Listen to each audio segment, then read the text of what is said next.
ben sababu ja sababu menti sina moita ba bi boy fere bent jang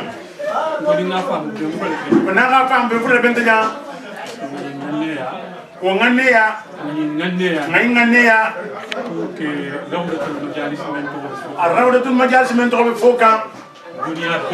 dunia be kam bi birinja fo afrique fo arabi bankol kan kaw kuba dingrante je même rawdatul majalis kuma kan me to me kafo me ala wulo ala wuluwo anin bi tema sanji kilin na ho dafa amansiya woti kende wo kafo awuluta mogol men bulula wole bi je nomol njang mena kafo ni lo tafole halo ko min beli kede kafo ni antafole halo men kede kafo ni sababoti kafu nyoma ini kafu nyogol mu mebe kan fo kafo ni lota kasibiyanto natana kilo ki bari illa hayta bi ko fonsi benja hayta ya fonsi benja bi sinna lonnal kili nisi kacha wali na patota ali ngal fajo alle masara ali mota folo bismillah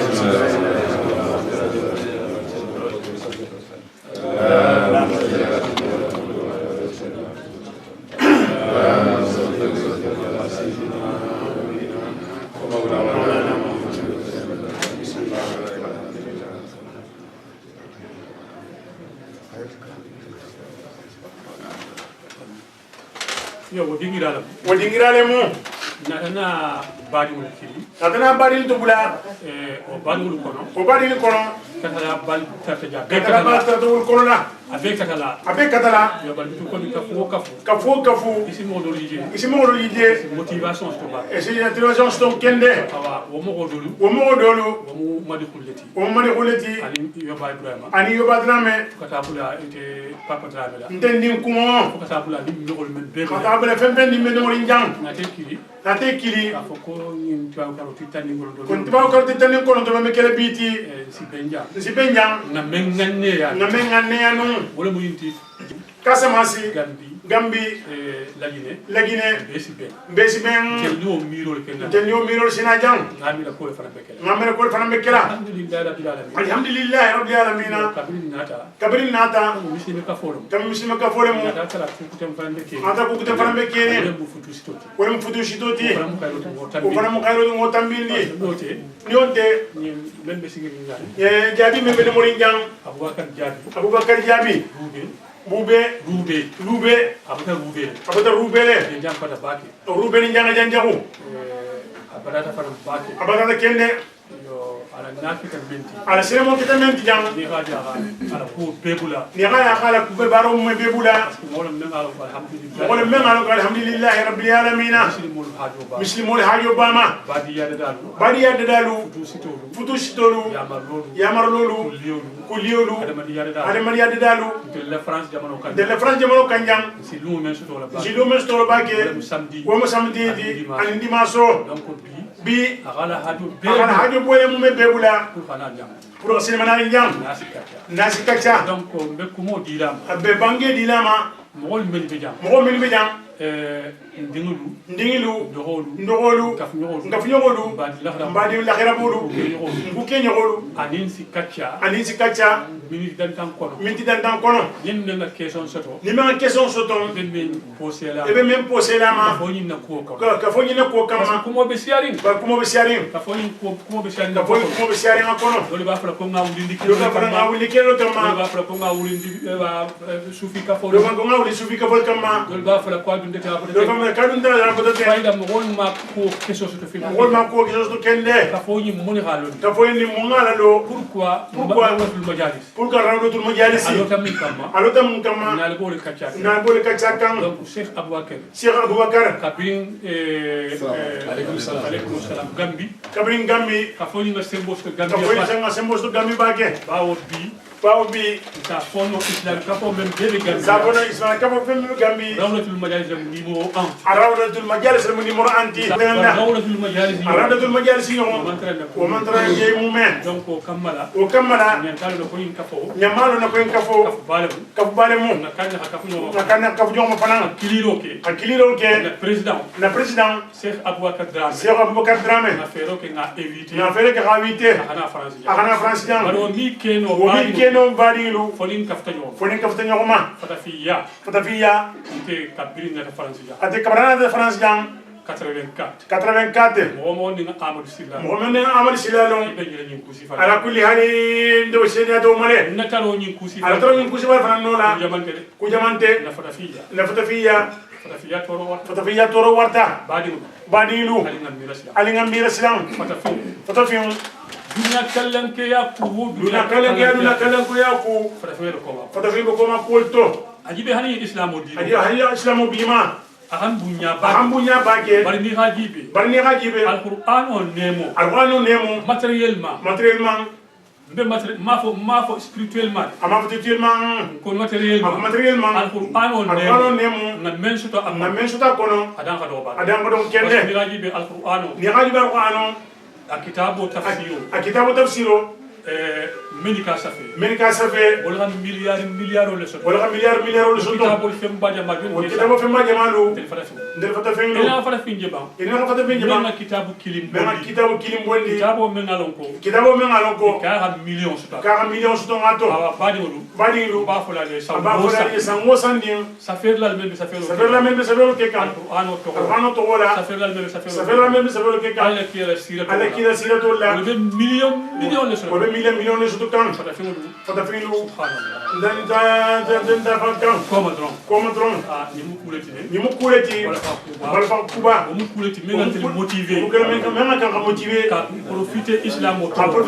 to wala in kam mo sensibiliser alquran to wala simol kafuno ñom ma ñame barko mi mo kafuno ñom parce que barko mi mo kafuno ñom barko mi mo kafuno ñom londo mi mo kafuno ñom kato mi mo kafuno ñom si fen kilima mental na bambu akko kafuno ñoma ala kumoti donc ni rawdul majalisi bi ala kila fan bange yadullah ma al jamaa ala buloni jamaa de koku no khayro sina kono donc na tajibe ba ala hakki rawdul majalisi bi ba ala hakki majalisi bi dunia besonta Gamma sakunda sonta mu kafleti merci fata fiya dema wana tetir hamme bake atana Aboubacar Diaby sina nyininka si rawatu majalisi kena ke mo golien si bien do organiser ati bingani nyamena amanke wonyala kulli hali o kammala fonga kiliro ke badi fem bidan be hakafu nyoma na kila ya na dinningu ngedema na dinningu la sini na betani o keno mume fo kafo men beko radul majalisi ko to kammala be kachabla Cheikh Aboubacar Bulla be question posé la main jama to wala Cheikh Aboubacar me kontona kontondro me khalsari al salo ate mun ka fo piaroti Gambia kafo kuma ni fola radio la télévision la adel sa itandi na inta Gambia dabdul be jama expérience do je kafo le discours kafo le kaito ala loi buko itellera safe dondi ita kafo yune fo ko Cheikh Aboubacar Odingiram meka kumo bedi lema isaitani mo wala rawdatul majalisi mum fem anim pourquoi rawdatul majalisi wala musali ala Muhammad jama non to mudar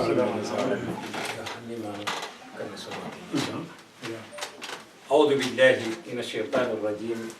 بسم الله الرحمن الرحيم الحمد لله والصلاة والسلام على أشرف المرسلين محمد ابن عبد الله صلى الله عليه وعلى آله وأصحابه ومن تبع خطاهم إلى يوم الدين. وبعد إخوة الإيمان السلام عليكم ورحمة الله تعالى وبركاته. وعليكم السلام ورحمة الله تعالى وبركاته. سوى تبي باكي بوابكرو تلتان أنين كونن بانتين ساتي وكونن بعد ما kanuntewo الشيخ مدخولي فاديغا لابونغ كونو جان جانيم بي كومو جام فانديلا فولو كاتيتنتو انا لا ديمبا aliajele kato min be kete jam biring domor femoto bangani min femoto ya be ke infaqan li majmu'at rawdat al majalis keta rawdat al majalis lil qoqa ba atentula wala ka ala dani subhanahu wa ta'ala abota damin altala ya baraka jama'ati ay firmo kije ay khairo kije amin ya allah ninga khairo tarasate o kono jang korda kono jang alayo khairo nyin aya jidin jidi amin ya allah o ko la badi ngolu Sheikh Ahmed Silla ay banke ban rawdatul majalis ay mi tandalla rawdatul majalis la koto abe wala nyam rawdatul majalis manke kafu kutati rawdatul majalis mo kafuleti min nin dendi ka kuto nata ka kafu koto la ka dum ka dendi ka kuto dum kafu koto la ka dendi ka kuto dum kafu koto la ni lafta wo faham la wala mo nyinti ko dino nyi min alaka fonye ko inna ad-dina inda Allah al-islam ومن يبتغي غير الإسلام دينا فلن يقبل منه وهو في الآخرة من الخاسرين. أكو دينو دي عليا ومو مسلميالتي نمي يفندو باتون يدينا كوتن نوما ممن كمسلميا ينتي إلى بارو نينياتا نيوانيا انت على تامو تلي الكيامة إماري بكلا كسارة مولتي على معلم متنكا كسارة woto wodino nyimba faham la min tole wala mu ala subhanahu wa ta'ala biringa ya adama jindi banko nyinka ay muna faye ninna ayulu nateka nakando nateka nimmin bulata noma umari nda ala taala bole nemal wa adama ni wodino le jita banko nyinka بل روضة المجالس فلوتا من تولي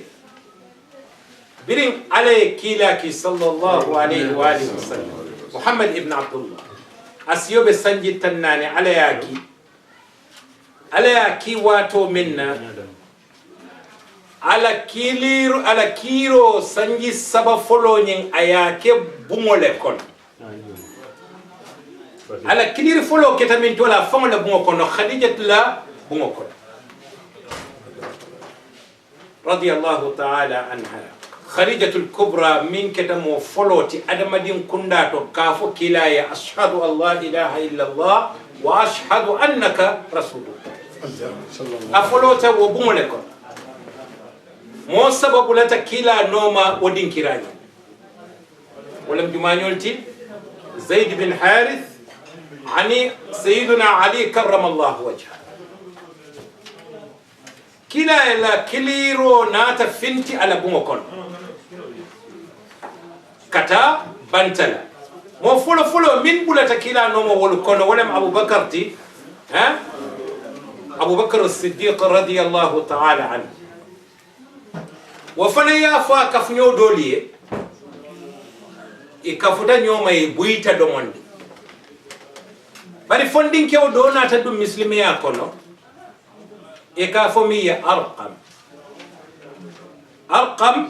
أبابا فننتوم أرقم نت ولا نكافاي أرقم ابن الأرقم بلا تدون تمسلمي أكونه أكو كلا يكو صلى الله عليه وسلم كم اللي هو من كتير na bungo fanutal ntela bungo kon je fanutal adun na kordabe damin je firetal sayile kafunyolo komandi min son tema yini ka ben wodin kirato aninte fango e ka dino fo majliso folota ni din kirale majliso folota ni din kirale to kila e molu kafunyoma din kirato e ka fu dami darul arqam ibn al arqam akamune fo ya qala allah qala allah qala allah alako nimbe majliso nyinin na nyine mu majliso oto nin ko rawdatul majalis manke kafu kutoti nka jele chol المعلم الأول في الإسلام هو الذي أسس مجلسا وعلم أصحابه الدين الإسلامي ها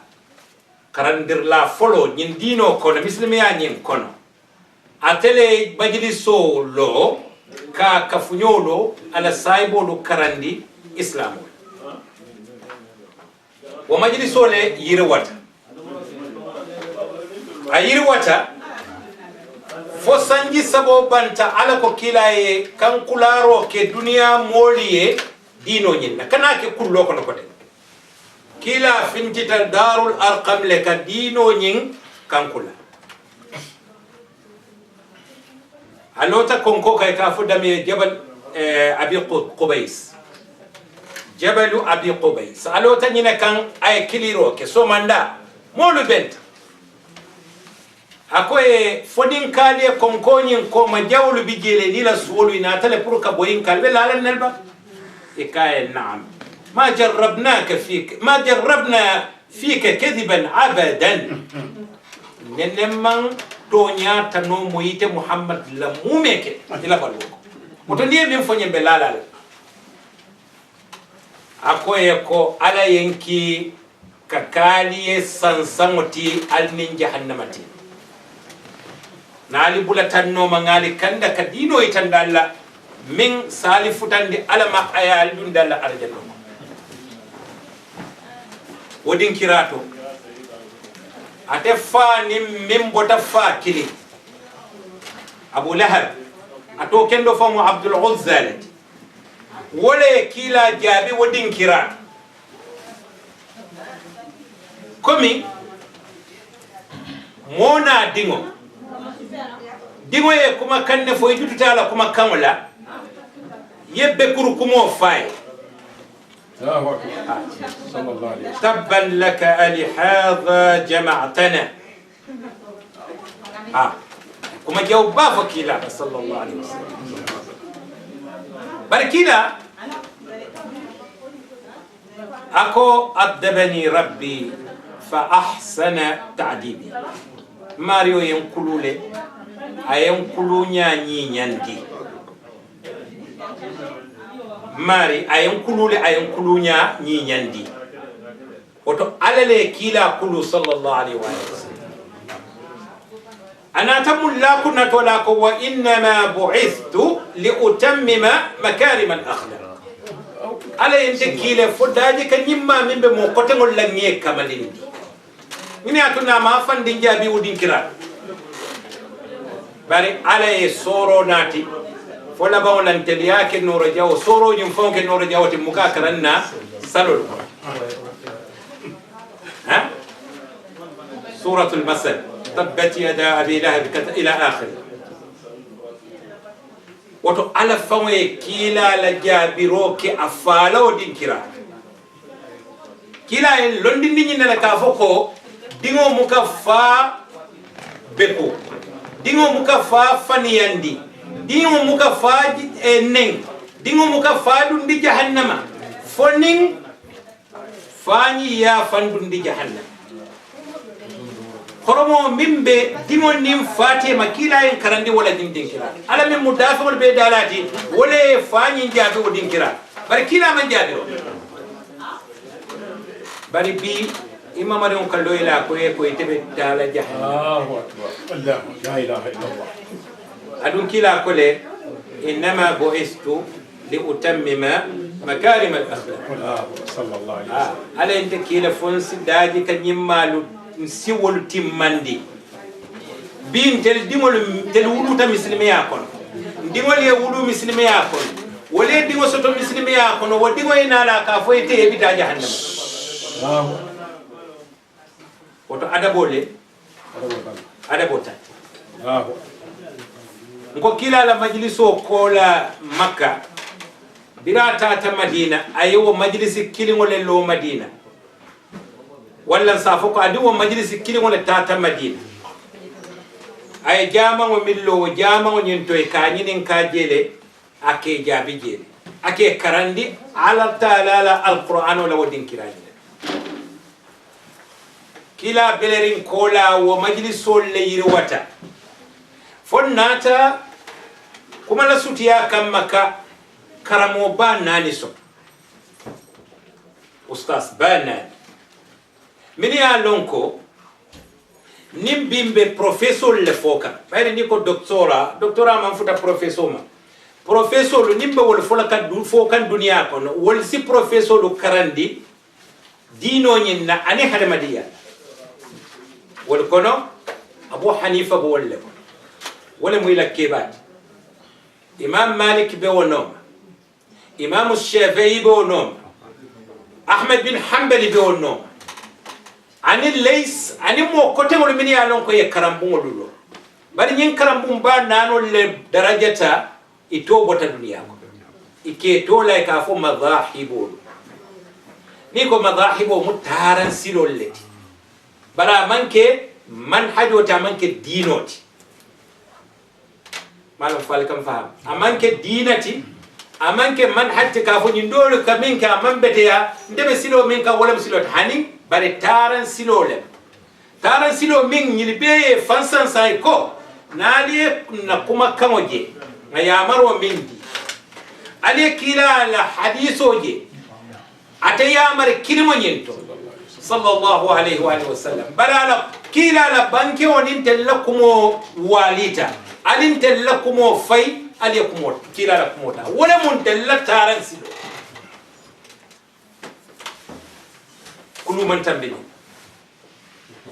kulu man tambini nyim majliso lu min yiri wata wanyama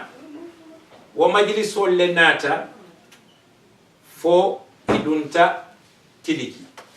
afrika nsafo sanji lulu kila la kio sanji lulu dino dunta afrika banko kan ethiopia bari kana sembola afrika kono waketa amr bin aslet sidna umar la khalifa ya wat amr bin as animo wuli woro wulale bota shame banko kan bin ka fuda mi Palestine wala ka fuda mi Israel ani nata kadum Egypt banko kan kadino nati Egypt banko kan ka bezintino lu keleje mini ya lon ko wolu fanaye fan komandi nasara le kadino yirwandi biringa dunta wadin kirato dolu ko abingiringo abari muso dingo ikafumi uqbat bin nafih al-fihri ayawale bula pour kadum nawama famul kuma na sutiya we militaire kamo millo dinkirata ka foda mi bi Tunis sate o te ka foda mi Qayrawan ay Qayrawan wula male tara wula jero le jadol ni femol bebe o dinkira bari bira futa taje kay ko he bari jantelo dulati ntem fonyon din no la jam da fen jaw balle bi jam ay munefo ako atel subolu atel wula kono da femol nteni kila la saibol le natate pour kadino janjandi nyimma famula ali finti nyi wulo kono bang nteni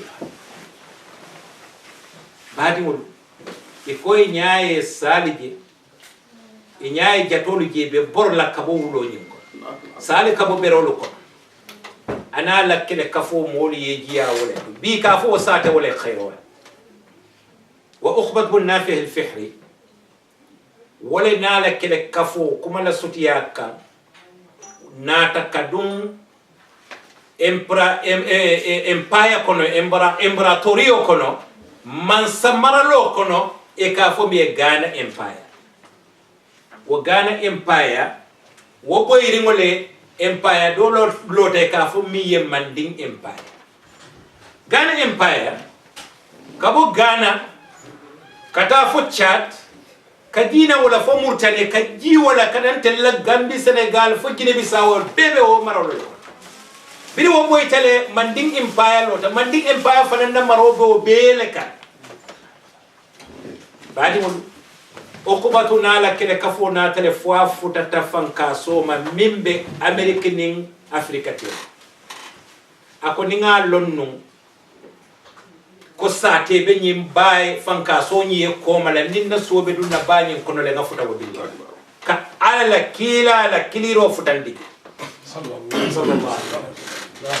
ikafo fanka so ye wato bahru dhalma okbat amuru tole kusaila anim barbaroli kele kafu kele lanya la nyakoto yi jama sankon okbatu lam wolo kono ate fon sede freya ta wole kono yata sankon wo molle kono okbatu la kaburo be Manding bi ka fu deme Mali abe wole kono nyatuna saybo dolu jenjente dunta Manding ko oto dino dunta muslimeya dunta Manding junale Cheikh Ahmad Yafo Dromo fiyale ya tunna bi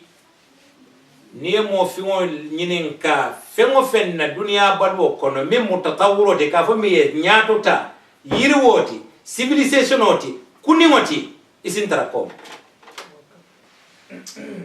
malo mune munna la juroti malo mune munna albalati malo mune munna defoti bari ye fengo femma ni ya tara nyato talem isintara ko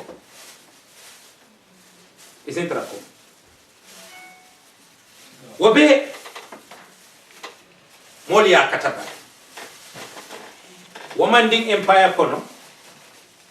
arabol sodata min nata kele kaf kelo boy Manding empire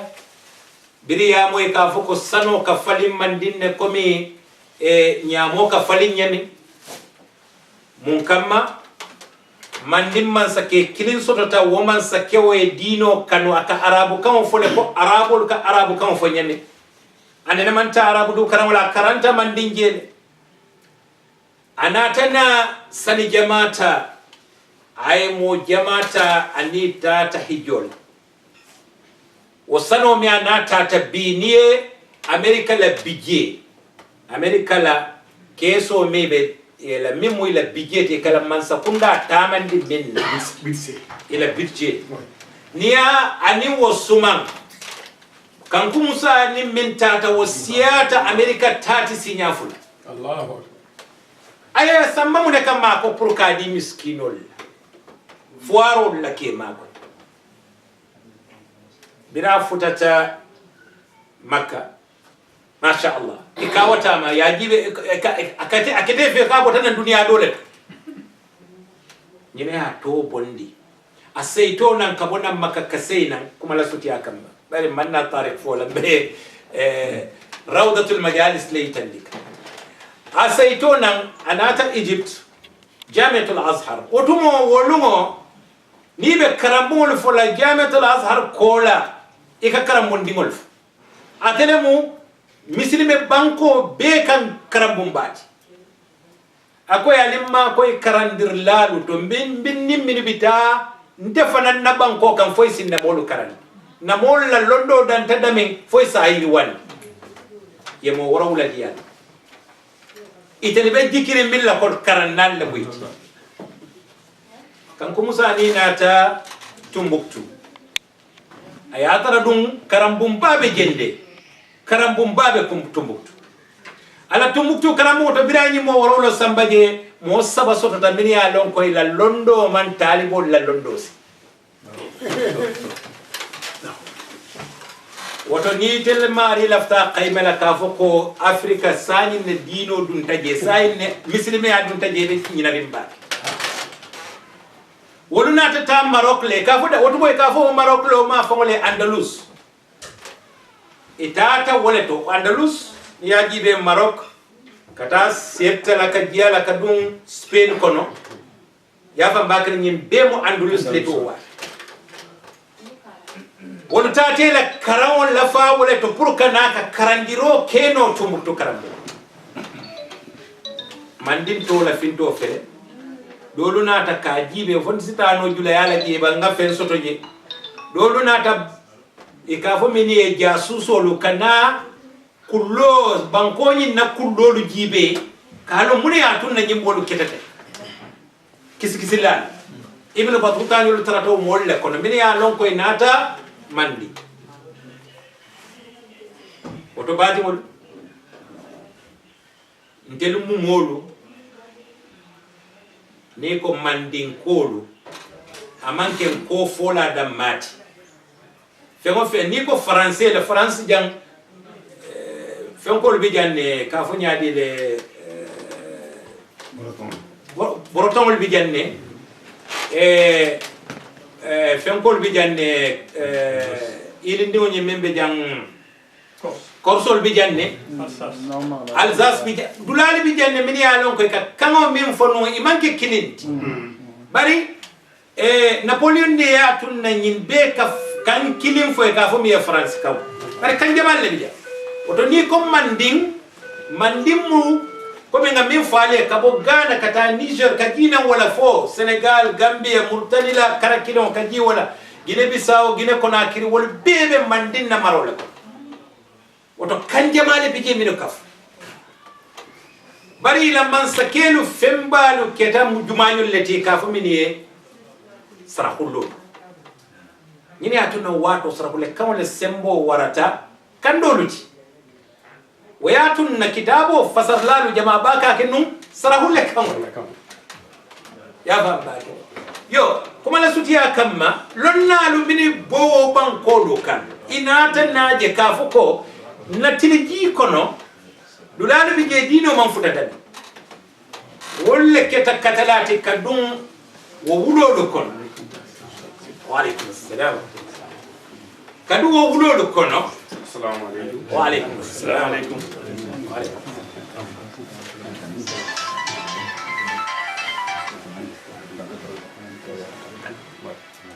kadum wulolo kono kam muslimi ya nyim kan kula wo wula konon koli mislimi ya man futa minu bari fo itali yake le komi arabo li yake nyami inim fauni suolu ni ko ya fo la ilaha illa allah muhammad rasulullah ni ko hani ya kelo boyika hani katu itali tabugo dole soto miya long ni yaji be hanin be bibin kono wotabo nyimbe tama kan africain wol ye janje ni na ta jang suto dutala tuba banko be tuba dur janne france jang yeda kon ko sone jang madu hule daile e ka na ta janne suto nyine terewo jinde mandula so do bellala da be laftalla nim fano ke ta ngan baadi wol nyine ngame ilande ala larango kan asala matla bonda la laran kaya landi salo ko sa nyimun mo fiya tabole ni ne atunna ni na ta sate woluto wa kafir sate woluto e kasife kafo na tale lunta wala mon tilafta yenjiya ngasere dulaso to niye kunja yejiya وعليكم السلام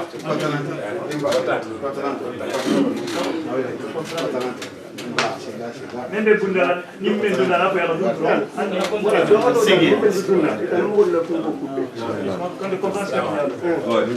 ko bawo nende dum ko mala ko ma ma te men ja oui ya jele ni sita wolu fe e kamune wafima الإسلام والعدل الإسلام والعدل إكانينا وافي وساتي ومولو إجاتي ميجيا يا تندال كونتني تتدينا كليندي برنتر دينو سنياتا باكرد nte nim korita le signal lu nka salgiyo muta bar nim mon kori aka siya wote bari mu ka fali afo de bari man la fi hakko la de bari man la fi toñero la de bari fengo fen siya tan tete ngo buñal bari fengo fen bende duma na ngo bala fata wen Allah e kanyine wafi wasate o moluma laba ngola sate o kayele maka kewo moro toti sate tiyo fa mol kanyina to ya mol dundi muslimi akoro horomo dim buña baati molun tarata wala kono fonyim wati labaŋola ñiŋ wucci labaŋola sanji muwaŋ sanji tanni lulu sanji tanni seydu laadolu naata kuule je Allahu akbar mi ye lon ko a be wo le falin kaŋ walla a ye wo le fali a ye wo le fali wolu ye wo katoo miŋ ke ka diinoo sabatindi ka kafiri saatewolu yelemandi ke misilime saatewolu ti molu nata soto yewolu molu wo molu min yo barani malki yewolu samba jahannam ye samba jahannam min ka wo ke bi ko wolu bita jahannam fondin kele nata nasi ko nimma wuli alaben nyinin kala li yawm al qiyamah munaya tunna aliyati nyaro jabe kela albedeli kullukum ra'in wa kullukum mas'ulun an ra'iyatihi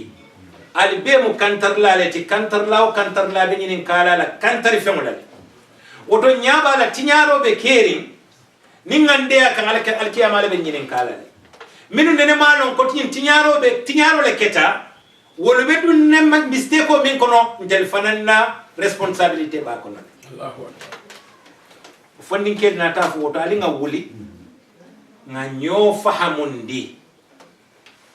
nga ñoo sensibiliser at-tawaiya ka ñoo kunindi ka lon ko tinyaro kuma setale de abe woyo kanne bari jannabe sembo be warala hani min fo be tinyaro nyin kekan nga ala dani nge kumandi ni kacha foisi bo tinyaro kono yenanga dino do wale rawdatul majalis lon ina tun nan kaliye ko kafu kotolem ay dendi ka kutolel dum bari kafu kotolem kila la kafu mu kafu kotole koto sallallahu alaihi wasallam nin tan nata do ko kafu kutolel lo hani wo kafu nyin ka dendi ka kutolel la dendi ka kutole bondi pour ka wo aka ni nyarandi wala moli yafa biri wo fondin kewlu sita ina takacha iko muna fo arabu karamole atunna nyinti nyaro ketaba fo londin te yalo ya tunna nyinti nyaro ketaba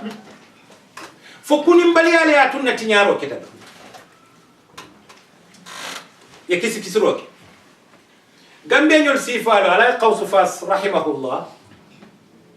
1952 le wo takharruj takam jamiatul azhar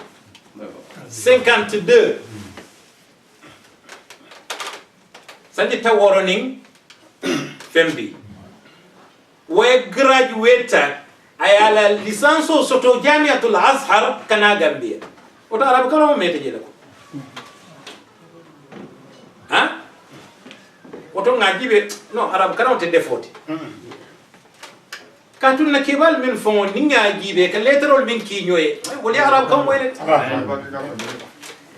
yeah house pass yeyi men poten 1952 52 anata tempo men ay molti tarale kuntin sate kon men ala ni kachata kachalla men de dino la ko la ni arabi kan la talola fayda rapport ni fond ko jele fote wala nan ko mbafala ko la ata mulu ko wala ha woto wolu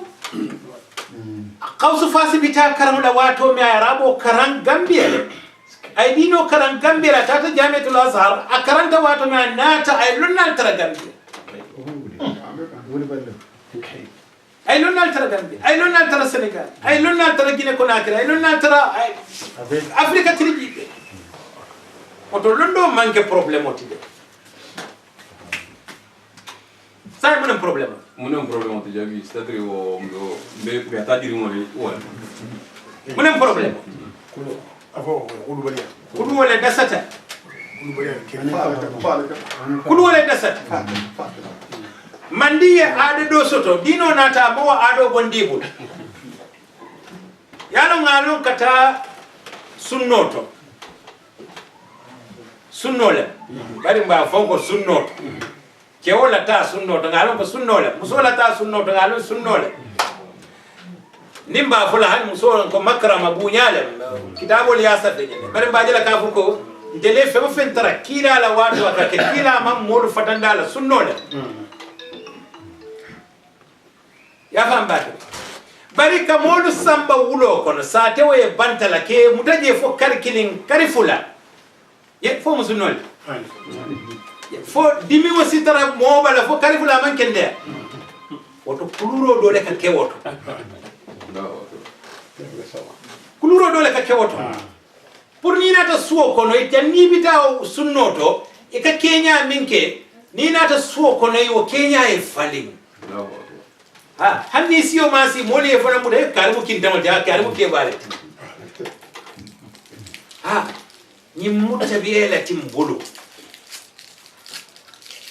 sani o botale sani dena no ka ulule dro lo ko fon ko no ngasamba sana na ene mashi bari nakarandula luto wa kuluro mole bon namuneta fatakoyo ni minta fatakoyo doli e minta bari internate bebe france jane ngalon ne ko momoron dim mo directeur olti walla ministre ole mati akadi ngo kulule ka sining ay sienteti bara mo kadi ngo bula ay wutan ke ka fanyaaji le bulan janjandi sa silo kan non suto 3h de matin wala 4h de matin abe ya lorin silo kan daji tukol ne fen jawa fo la ni lawa fanoke ta ti la bun kon kini mu ka soy di wala ke woto wol be di wol kulu kan ni te koy di wota kala wanyama koy itewe di ngo maltraité kan Allahu akbar wodo mushilo mbole kono ja je ni wona ta tamfana ya ngosi faso je mo ka alqur'ano tanka ay kila la hadithu lakan akana allo afaye akafaye koy muka saliku ni fata te bita jahannama de bona kulole kulu masuto al-Husayn ya al-Hasan kila mamarim fulolo yake baje la saljiyo mutasaljiyo mamutaku al-Hasan mimu kebata ko nin ko kebanye muka saljiyo mutaku kebanye mbaje la ngado yale ay al-Husayn ko bosi anata taloje na kai kebanye yaje la saljiyo al-Husayn fana ko dum fana ngaje la mutanyame ngalo kama mutaku ngamira no foybe diamula ka ni mutajiamula ka bari be ferole kala akaya mbe munekela akaya mbita saljiyo mutalanya Allahu akbar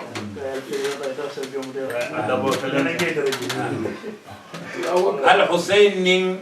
al-Hasan yenyo sabo kuma sintene sanji muto no je nda hanintele anno je na de fura ke ba ko ke ba ya yenyi dinno ya ndo ko lam nyende bara ka tele sanji muta ko to lam bara muka muta Allahu akbar arwakulu men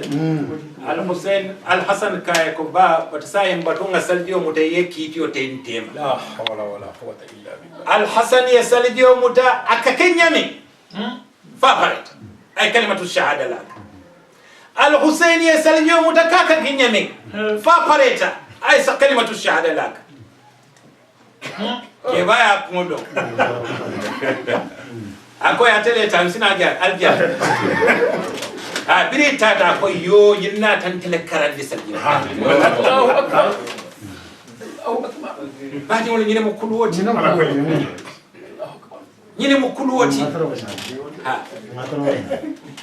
bari ni mawake sani moka loy kan loy la wulula le ka fay ite ka kete nyame be bida ale ke kan ni fate bita jahannam ifaya ya bungo kono ya mele nini wandi fa ben da silo kay ta pour ben la ala kulli hali inda makera ñene mu problème Allahu akbar rawdatul majalis ko o tali nga wuli enin tombi konon tole wulita ngalu ñinin karol be mol buli ja e Cheikh Ahmed fanan be banque do lalaka folo muslimol la kafolu ka teben kambe mo dundi tema comme nga mentara na alfa folo do ci janul nim qadiriyol nim atoɗum madhab côté ngol modu muritolu laynol nim fenkol bebe kerin ne maliki shafi'i ani madhab côté ngol be kerin bari mu kafitina moy wonu tema nun kunu ngo woto nga kata ngawolu sondi nyokam bang pro fitino nyo fenkol be bekol be kerin ngo bondi da mal tema wala munna e tombe folo o tombo konon ko ika doja ka siso konkon temu ja hankole do ka siso konkon hede nde mannin ka dinto nde surwa dinto nde fula din de lal jiaja wo muka moya dia ika mo do jiya satara se keno sateo alfa tile ayatra kunun nanata sateo ka mun nyini nyatota woto qabaliya ta'assubiyya ananiya ngo bondin tema ngani lon ka fon telle ka nyoba de telle ka ta nyola kulliyo ntelle be den den ko kide wala mun tombe folo tombo fulanjango mota men fola nga dingolu kulu nga dingolu kulu horomo ka ke nyaadi nun do kindangole ka ngansingo kulu na e kulu kumo dole fa na ma kotola ya busota ya lipa o fana ya fon sama nim fana findi tam fana be wala kelan nan sin dola ha nga karandi moya isila je jabi no masha Allah ba yente dundi 69 ni ya dunda kar sabale ko wulo ko ntel kende ya to kuma me no fana la game ba ni la tro ibe saite ko samuta ba ni bam dara busolo moti bari be bala lu mel ni ko samuta ni singo mandi membe nyaal bam dara nya barakallahu fi inte ko na kinta en ka ba atu du sokoyata ko so ko mano yeba ko en kete buda ko te buda ka ndur kende kar sa bam be jam mamba malike akai be ba ma jila lumme ite bore ba ma lumme na yete jilma ko malo fole Allah walakin al mar kar sa ila bangi ko te barakallahu ha barakallahu kal du sokoyata ko ngal tu balon na ta wala wo kuluro kono isaje ko nimfa dofa ay wandi dingo jabe tinyaro la silo kan asa londino tonya kan ni adini wata hanila fola wulu faye kaduna fa bu sawla la fala ngani na tarafo sabanjango wala mo nyenti hada madiya bembe molu tema hada madiya men ben tema ka kata ka developer na kata nga yir wandi wa hada madiya be ke no nyaade ndeni te boda sate kidin mambo korda kidin barna sate wala tanyato mun telbele tati oto banko la tanyato mun be tati oto wo moya o kata nga chokinda malu tema abe mankere mbaki ningo fanku ntitano atitano ikasate o moli jele denye jama ngolo almame ko e problème ka to woteben kambe wala be desal nani nyawo wala mo mamolu nim fanyo li min tujan ku kendo luto nge kanta nge muta nkane tuje yenukum biya jibe hani jang bungo dole be jam meni alon ko sanji kebe lulo sile ha bari jam bungo be jam sanji kebe lulo ke ni ko nyi monna ciosani bungo letti fo bi technology mi be kene kuni mo be kene te wolte no la yi nyandi ba bari ta kala ka to laftale wo ma molla bara no fare to bangkok ni ta dan tenia masha Allah be mbala bo be lori nin janne sa tara watu mo nga felloje masha Allah yadele ni tata makabi khadijat la korda makam min tata makaji jumala sa khadijat la korda fo nyabe min makaji mo kilim bi min sa fa ni ngama dara ha bari tata librairie batol iyo ha masha Allah masha Allah ila mudla fo Madina fo Makka Makka fo kila la korda la Madina jama mo kila la korda ya bari mbe khadija la wala ha ila maktab ba library ba min be Makka adina min kano ye fensi kallanke hanne kila la bosi ye ko Muhammad taratanu nyimbula kono jang aka molo ko mandi non dino mo nyanta boy na le fendo lo blat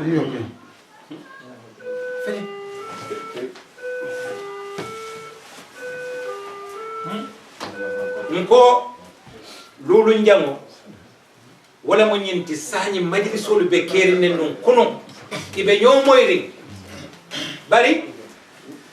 ninka eko karolota e ka talibol leki tanye fe kankar kunda yafo kari nga karoje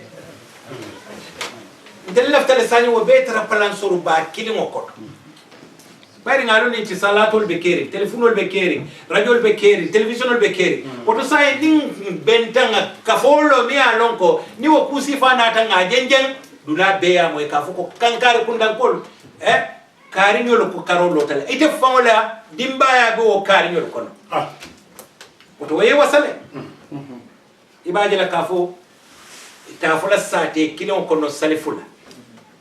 itafula sate kilo kono sungolo kumase ta mo kafufula le sungo kumase kono doli yake bi doli yako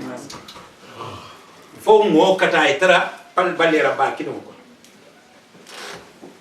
woro nyango kunun muso ka karan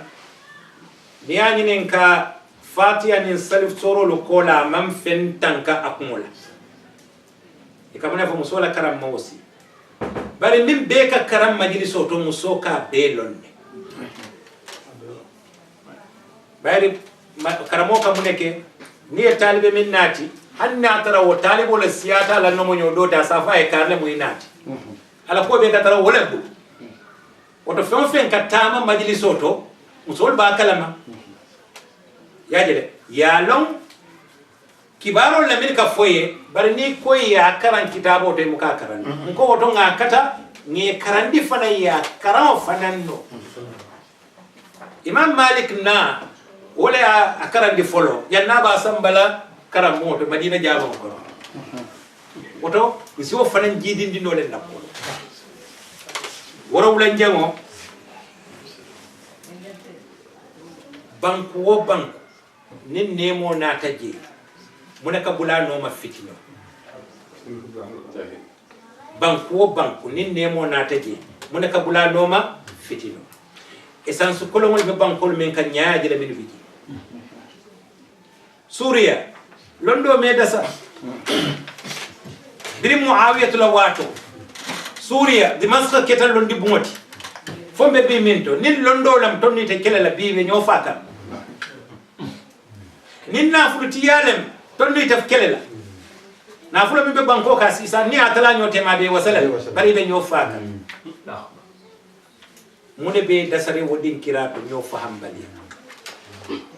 ko ño faham way nan ka ngalong ika wu ite be banko men ka wo banko la tenku mo ite fango jato la tanko la ite fango la jato la tenko tanko la Seinjango me banko men kanjang ila dino be nasirim bak bari ni tata fatiha kon ala ko غير المغضوب ولا الضالين غير المغضوب ولا الضالين اي كففول لا فونيجا وكففولولو iman la fi la banko foirol ni miskino li revolté kan ya muneke ye fengol le dada fengol lello dulal lello ko mbe foirol ni miskinol ma ko e kan ni tata je handi ela da samo le dile sulari wala kabodi imu ke mira ka o ban ka revolte o ban ko ni ye fondel fanante o de mar sifano la yaba molu min be hatta jiri ngi ma koy fonyen kamma bi adiben dinjal le tutani mbalu kon ikana banko dol fanan kan ngamuta ko bo muslime banko longol ti wol fanan ke do mute ko ke jongoluti idi moy boy kunna ay dok e ko dinno min kafu nyoma na ta fango min kafu nyoma ka bitala abina tubabu dujan ay bo itela bungo kono ima kibaro moy tubabu dujan abe baluring abe mo do e joy yalla abe kuke kawe ate min kala nana fay ko nim ferol si sotono ka kulu dada mini ya lon ko siwolu bali fintola bara siwolu fango hammende ka karanke la banko nafa wala sembo warata dina ke bulay fammaye oto rawda ya jibe ko ila tombi senjango wala muy la miroti pour ko sifa lol wara wala e ko non tan jango majlisolu be tay kan majlisolu be tay kan muneya sabu kunun ika moro jele talibe tandulu babu nyin talibe tandulo bebe karannabul nin sama sita nyin be kela kunkol le bondi yena kunko kilim bondi karamola kunko nyin niyo do koke yete telefon la kamanyam to ha ka ko do e furuba do e kamanyam ha ni wo furuba banta fana ya fengol be nati so kono talibol nin karamo na la dimbal be ka balu wala foja bari kala wo furuba ni ke fana kala haaju ko mesem dimol bondi wala kunu ngola tara bari bi ka tara karamo famo be dikirin talibo adingo minna ko wala be silala kulo kan karandiro ke wala fon ka ta tuwa do ka ta nyini ndiro wallahi mune ya tunna ka tum balu nyaale be kolayari otoka ferolu nyinin min siwol fanan sabatindi nin ko majliso ke sabatindi madrasul fanan be wala kono madrasul min ya lon ko ila mirol ni majlisul la miro mu kilinti ibe parere nyin naka kuluro ke bari be parere nyin fanan ka dino do ko min na wa alfali dino do ko nyamin e make nyoka defo ni nyobe ko kacha bunda be siare bari be lola jafolo nga nyinin karla la nyinin karo doluta Cheikh Ahmad si banke lafa e nim pareta laftano ka kachado mon dinkali barin kale ko molu sotota mini ya lonko ka molu kafiriya ya silo nyin tamin tole morke ba ko nga jabiro ke ba fula ka foko nyimba kono e ka fo taran silo miye manhajo miye wahabiyya Muhammad ibn Abdul Wahhab anim miranata ala moluka wayatu na kelo boydin kirato aman kafiro le kele ko kila yake jabe bara muslim wala kele ko dia ko ya songati la miro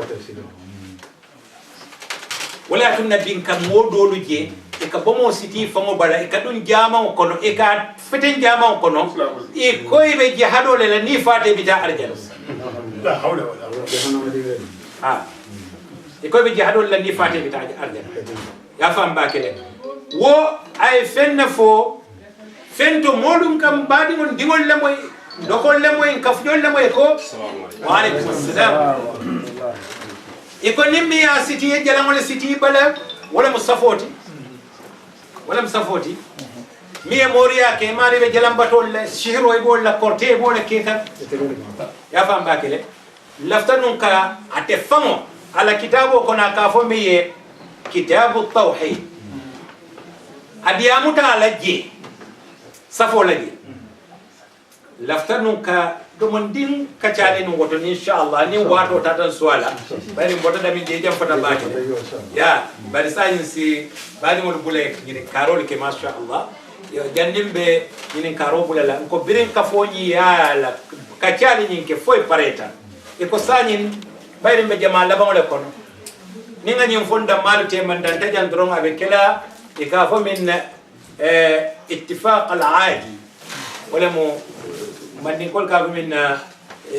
ka kacha ka ben kanto na ado ka na Kenya ka fo ni waketa tuma do ala develop ala tanya to be kole ala ya fam bakele ko to fo ka fudulu ka Kenya men fananga ke wonyam president wa soto ka fola premier ministre premier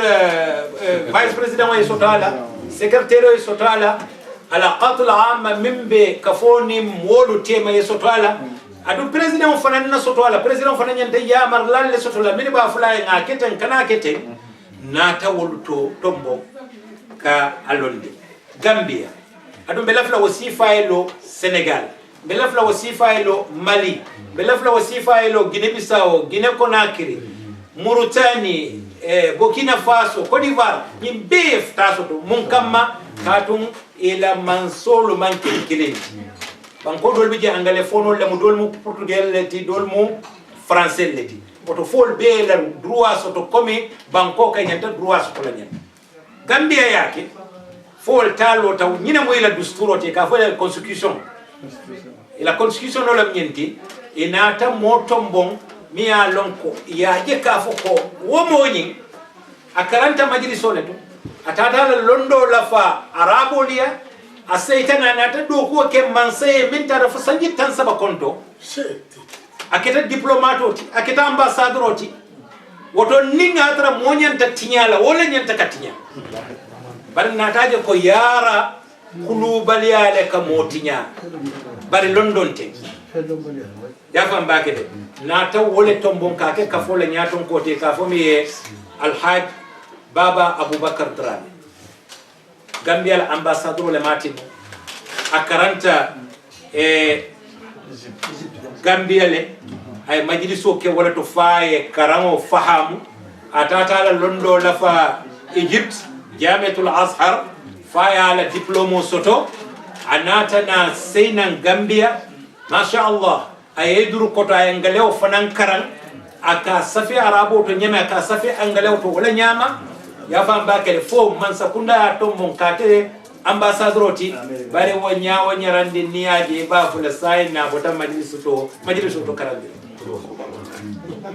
wala tombom kake kafola nyato ko nga qadi Abdullah Kante tombom wo franke wo noma wo fanan karanta wala nyama karanta murtani an hala londo masha Allah barniyaje masha Allah sufi man tambal yaje na Gambia fana sirif kunda do bije na fonninke do bije masha Allah katala ba fana karanta majliso to anata tubabo karan anata ta America e wati ka America ni aje ba fula ko nyiwa kai na tara duniya na fulo drone ma nim bunya alhamdulillah kanyanta bare hande ni aje sidajo tubaka famajiyo kamma ama fawwa wala musrifna no haidara la fam bakire wol kono nataje kafuko molbe kere mini ya lonko ila balwo bebe dending yin dinol la ala ko kila ya fam bakire mimbe ko Cheikh Ahmed Silla benyane Cheikh Ahmed Silla nata tombon ka ke president o yamar lati ya fam bakire nyin nan kombe min kela na fo nyin le ka fay ha betiata ni nga kete betiala ya fam bare he ni kombe nyin kela hanin kana kete nga kete ya fam bakele mo ni mam mo soso mimbe iya marla han sai man kila la wasilo nyen taman wa amruhum shura bainahu ha ala yole fo kila e kumandi yenyinen ka ini hakilo lu dinyola na li hakilo lu falinyo kam ni aje ko e memfo ani tilafta minne man kiliya adu tedum kila ala kila itemu ala annabi molti fa in azamta fatawakkal alayhi ha kila na lo kallan ke be ala kay ko yamar la ni ini moliye den ko kola aliye nyosi yamal Cheikh Ahmed bo wolde ko tendi min ka diamale ten yen tele tombon ka diamu ka fonyin toyala bantala anin kono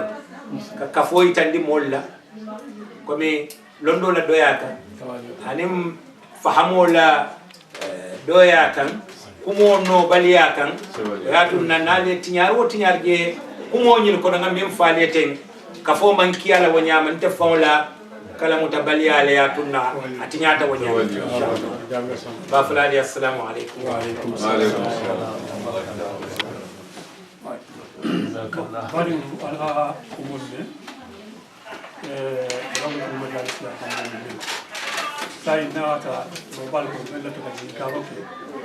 si karoke parce que lawlo tin majalis sans bala mu dul kalmitaliye ko kamala be fursa dila la bibe be kalki si dala ki ko la ni fana ko kuma be jombulu la badinlu kuma be mbulu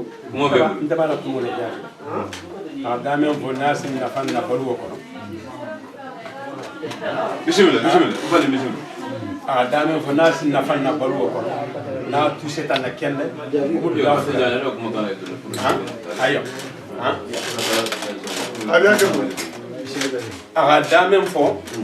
dame bange na shego ni jabuga sama na noro le e ndigole fanam bon anta fa wa inda be muslimo bele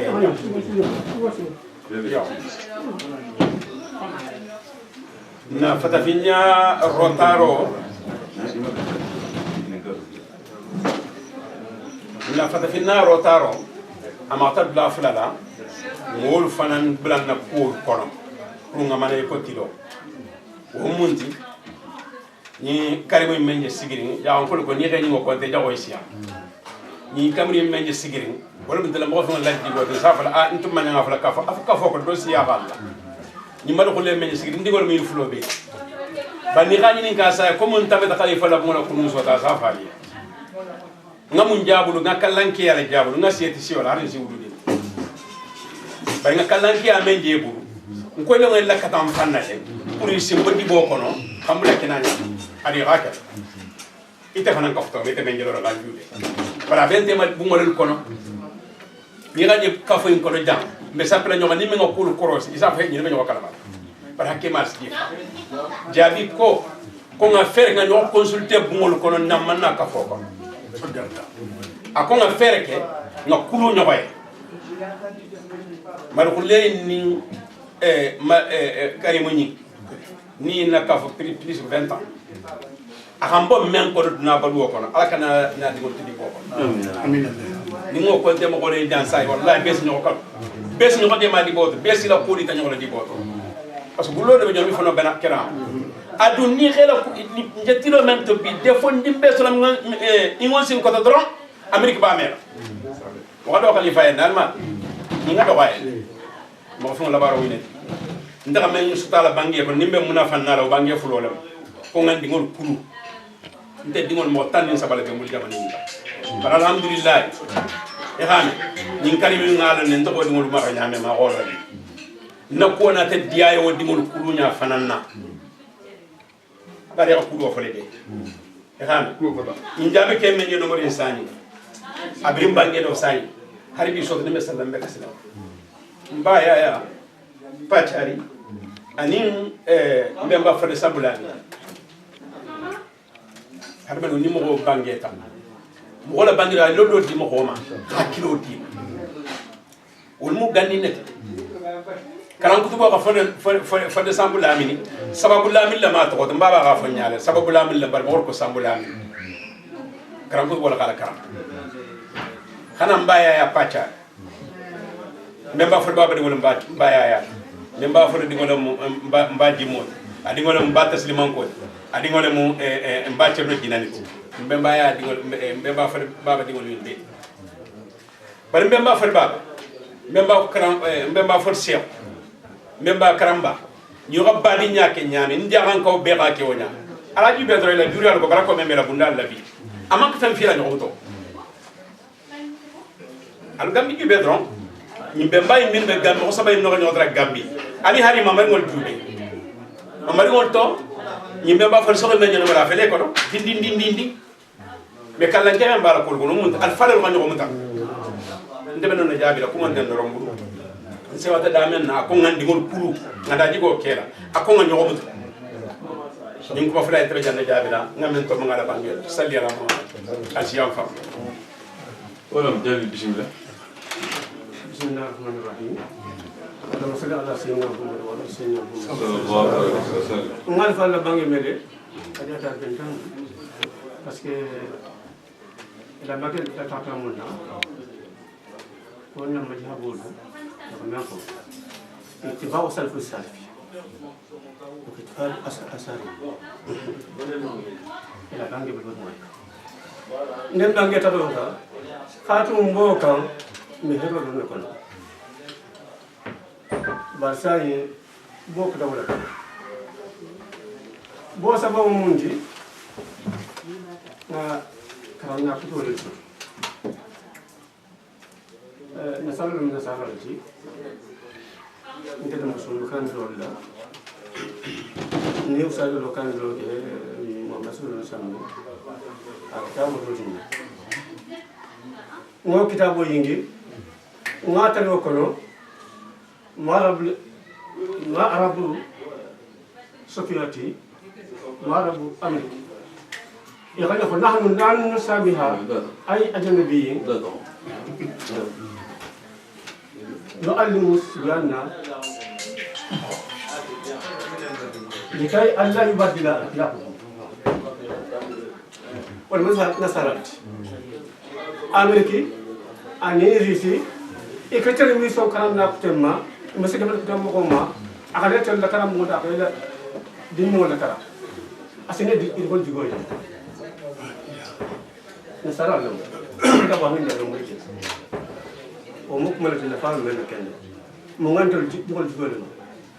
كلام نفهم ما يسول بلا نقول الناس وكلام نقول بلا تجون نوما نون تجال فاتم منقولو أمانتا جاني بسلا ما يسول بقولو أو ما ما كلو تناسل بقولوا تنسل بقولوا ما ما بقولوا تناسل بقولوا مسل بقولوا أو نلاقينا يفعلنا مقال بحق مقال ببويندي فلا يسمى المقال فما يسمى الشوشة تمام أنا كون لو بعد ولتون كلام بس كم ولتون ما كذا ولتون ما كوجي إتلقى نتلقى عن دوسرو ساني فيا كانوا دالا ما يسول ولتون منتي فيا كل بدالا تقول لسيلو اللي قلت يعني ما كلام مقول الشوشة نيجي بلا نكتام مولتو تبدأ سنول كلامنا ما لا ما يسول بلا كاتو نيم ولا كا سامع نساعد كوما ما يفعل سلو ماتا باولو يكتو نالفال توم مانكرا ونكون توم سايد الكلام ده من توم مكان ناتي من توم دينا ناتو يتفعل مين ناتو سلو كيا لو دار له خافو كل سلو نسات ودين بنيادي بو نساعد نكرا